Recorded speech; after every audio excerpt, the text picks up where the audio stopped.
Hey YouTube, hello everyone, welcome back to a new episode of Understand American. Today I'm gonna go over an article where I found 20 differences between the US and Europe. And I'm gonna screen share it so you can see it here. I'm really interested to see what's true, what's not, what's my personal opinion, and I would like to share this with all of you, of course.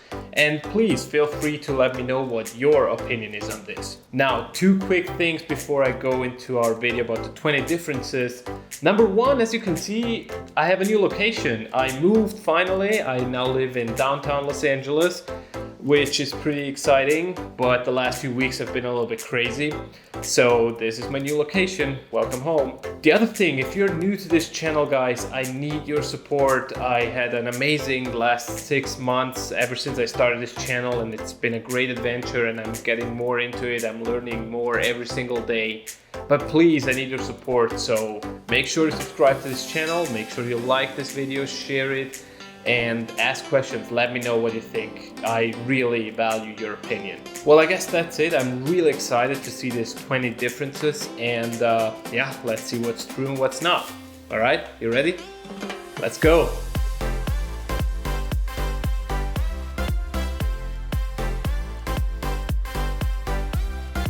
All right, here we are with the article that I found on TEFL Worldwide Prague. It's from a graduate, Candy Paris. I'm gonna link the article in the description below.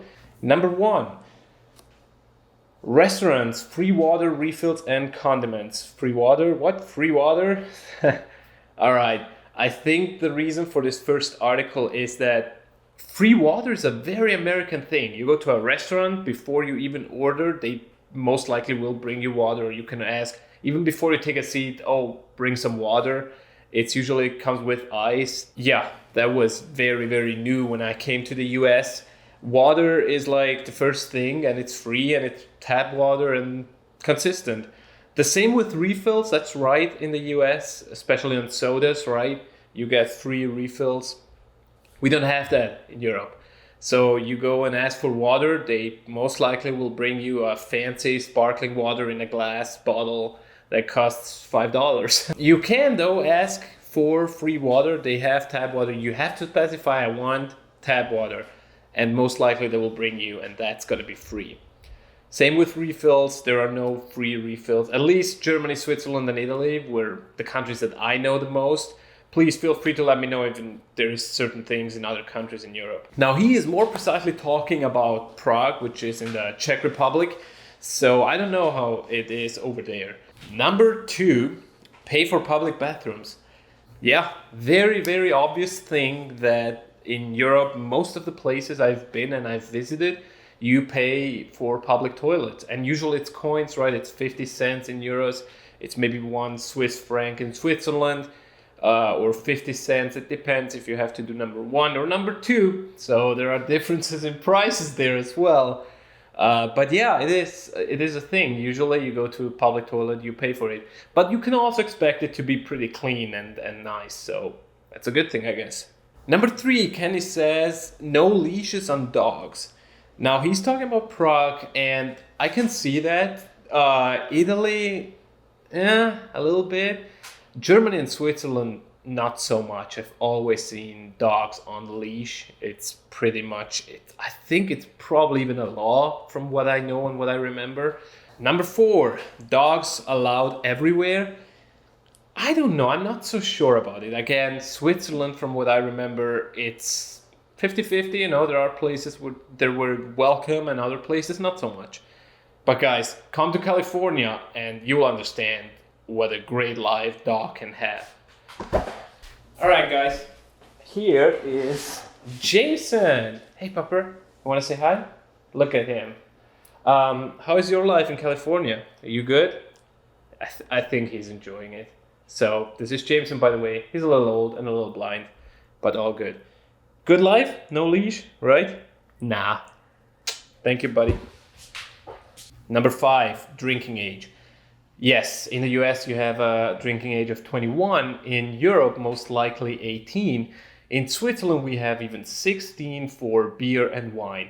Now, I personally have no problem with that because I'd rather have a 16-year-old try out a sip of a beer in a controlled environment with his dad instead of turning 21, go bananas somewhere and risk his life, right? But again, that's my opinion, and I'm very, very interested to see what the world thinks about it. So please feel free to comment. Let me know what your opinion is on this topic. Number 6, name days. Yes, I have never heard about it in the US, but in Europe, we do have the calendar, right? Each day has like a name that is assigned to this day. Not every name obviously has it, but most of the names have an assigned day where you celebrate your name day. Number 7, nudity. Americans get wild and crazy, but there's still nationwide reservation when it comes to nudity.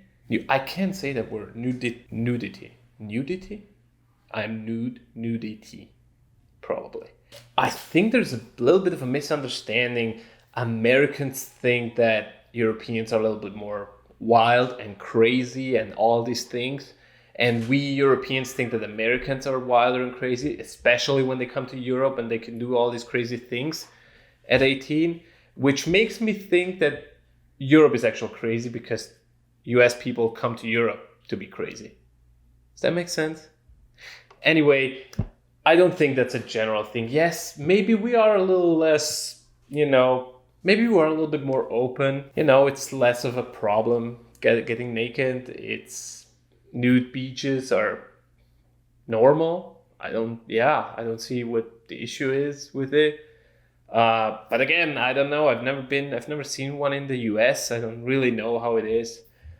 So, I don't know.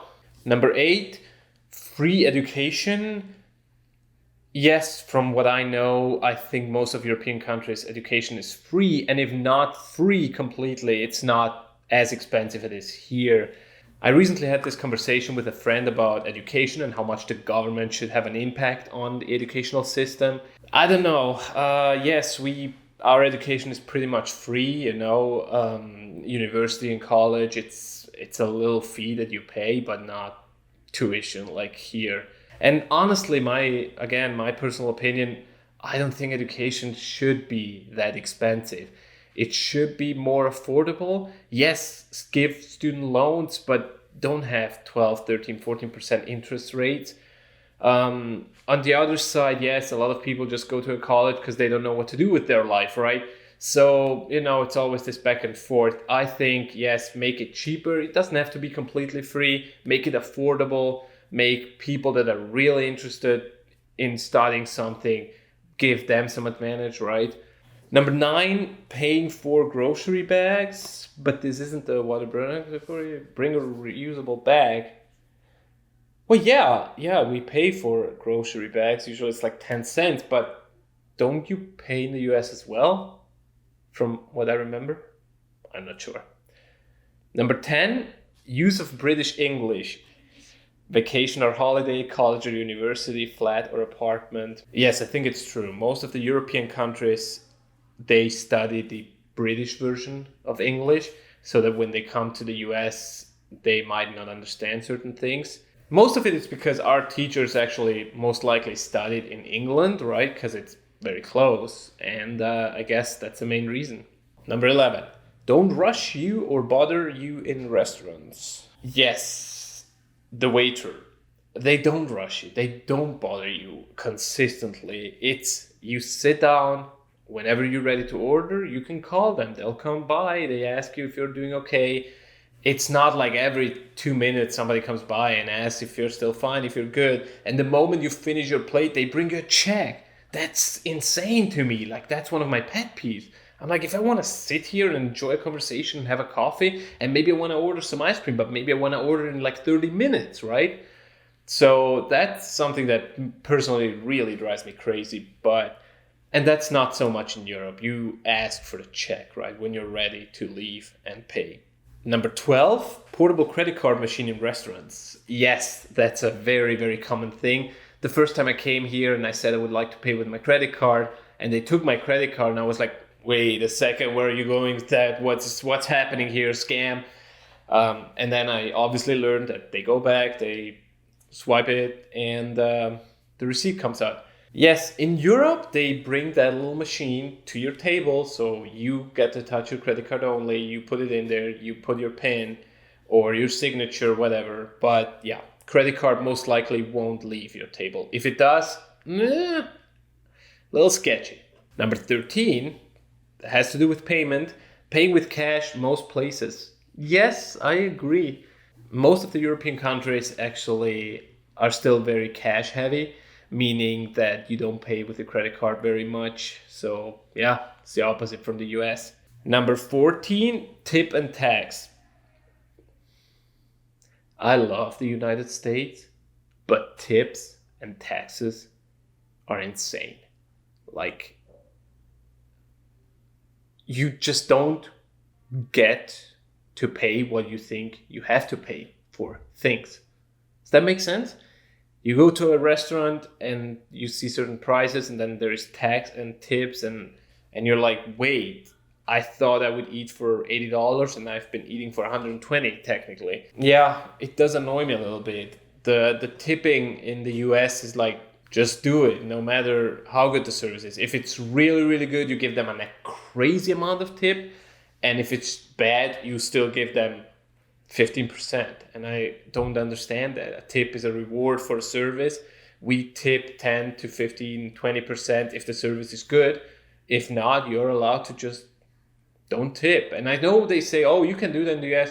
Yeah, but they would like to kill you in those moments. It's crazy, you know? So, yeah.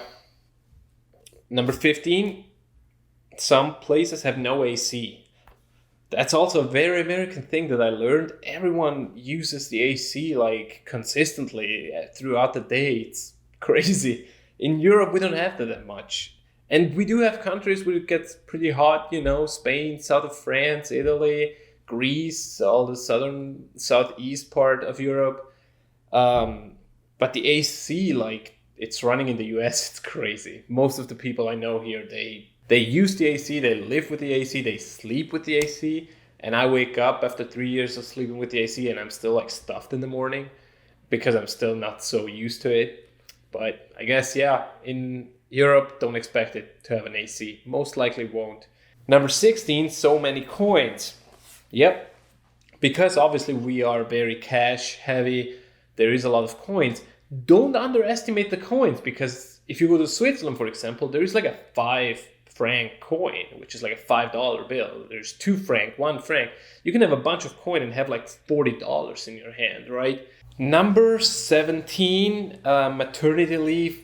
This is something that I really can't give you my opinion because I don't know. I really don't know how it is in Europe. I don't know how it is here. I've never been in the situation. I think what he's saying is that Americans don't get as much time off during maternity. I don't know. Please comment and let me know what you think. Okay, guys. But number 18 I can talk about, public transportation. Yes, I do think that Europe is better at public transportation. It's safer, I think. It's cleaner. It's reliable. And people calling me and saying, hey, my bus didn't come. And I'm like, what do you mean your bus didn't come? That's just, I don't know. It doesn't really happen in Europe. In Switzerland, at least, it's perfect. Like, you can watch the clock and you know exactly on what second the train is going to drive in, right? Number 19 is frozen yogurt versus gelato. I don't know what even frozen yogurt is. I never had one. Gelato, yes, we like it a lot. It comes from Italy, obviously, but you get it pretty much everywhere. Frozen yogurt, I don't know. I should try it. So, I don't know. If you're American, guys, let me know what you prefer, and Europeans as well. And number 20, personal space. Americans kind of an unwritten 2 feet of distance rule. I did not know that. I did not know it. I never heard about it, but apparently it's a thing. I don't know. Let me know if that's really a thing that you guys have in the US. I don't think in Europe there is such thing. So one thing that I'm gonna add though at the end of this video, number 21, is greetings. So I think Americans are very hugging population, whether in Europe we have like more cheek kissing system. You know, in Italy it's 2, in Switzerland it's 3, and you don't have that here, which is so interesting. And I did not know that. It feels kissing is so much more formal, you know. But in the US, you either shake hands if it's a real business thing, or you just hug, right? Which is very interesting. Again, I don't know if it's the same all over the US in every single state. I assume so. But again, let me know what your opinion is, okay? And that was it, guys. That's the last point. I thank you very, very much for watching it until now. I hope you enjoyed it. I hope you learned something. And please make me learn as well by commenting. Let me know what your opinion is, your experience on certain things here. And of course, like I said at the beginning, make sure you subscribe to this channel, like this video, and share it if you can. If you did enjoy it, I really need all your support still. It's a very young and fresh channel, but I enjoy doing it. I have a lot of fun sharing my good old Europe to this new country I'm in. That's it, guys. Again, thank you very, very much for watching. I had a lot of fun one more time. And I hope you are staying safe out there, stay healthy, and I'll see you soon on this channel, okay? Bye-bye.